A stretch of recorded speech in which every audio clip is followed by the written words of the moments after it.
No, dapat ko pagkain. Kutupit palawan ako. Anong i-ready ko? Electric fan? Yes, tsaka pagkain, tsaka tubig. Eh, malamig na dun. Hindi mo kailangan ng electric fan.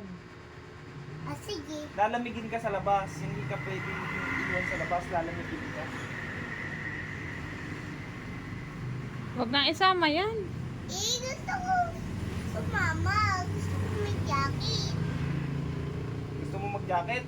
Eh di bibilan na lang kita ng jacket. Jacket na pala gusto mo. Gusto ko jacket. Kayo. Eh di bibilan na nga lang kita ng jacket. Sama ako sa'yo ngayon. Saan kita isasakay? Lalagay kita doon sa maleta. Hindi.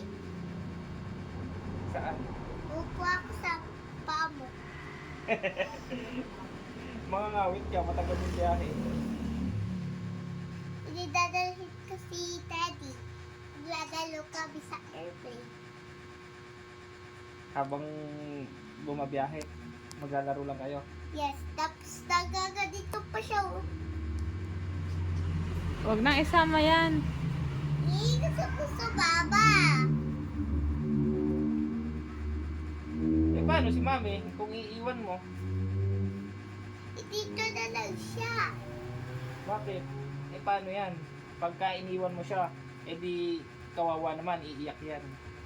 Di yan iiyak. Malaki na yan. Parang bata yan eh. Pag umiiyak eh. Iiyak yan eh. Iyak ako. Mag-isa lang ako. Iniwan niya na. Parang yan. Parang bata. Kaya nga, Eh, kawawa si Mami, iiwan mo. Paglaki mo na lang.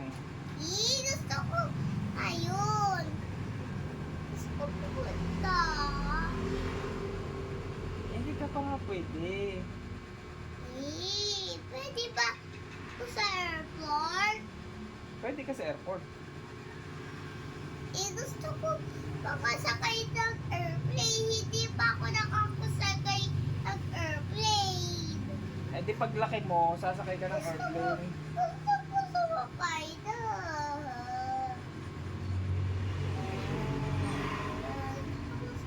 Sumakay na. Pag lumaki ka na lang, pupunta tayo, alis tayo. Gusto ko.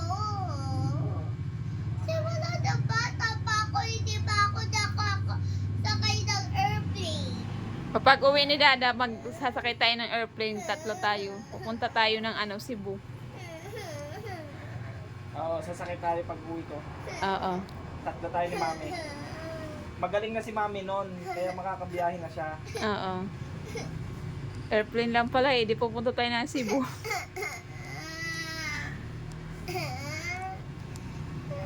ba yan eh?